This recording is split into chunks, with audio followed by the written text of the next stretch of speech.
भोजपुरिया समाज चैनल में आप सबके स्वागत बा। भोजपुरी के तमाम खबर सबसे पहले जाने खातिर भोजपुरिया समाज चैनल के सब्सक्राइब कर दी और घंटी पर जरूर दबा दी।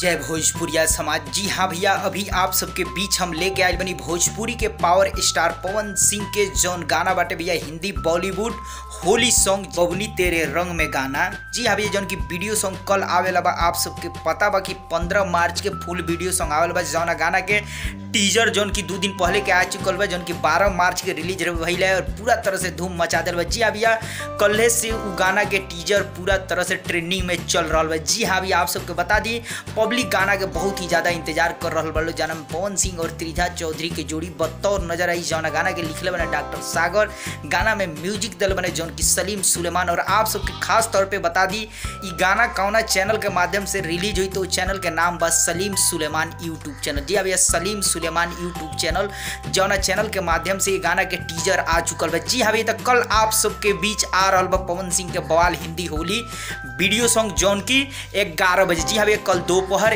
11 बजे यानी 11 AM में कल दोपहर में आप सबके बीच ये गाना फुल वीडियो सॉन्ग रिलीज हो जाए कि सलीम सुलेमान यूट्यूब चैनल के माध्यम से। जी हाँ भैया, आप सब तैयार रही, कल पूरा तरह से धूम मचावे आ रहा बा। जेंगे टीजर धूम मचेले बा, वही गाना भी धूम मचाई।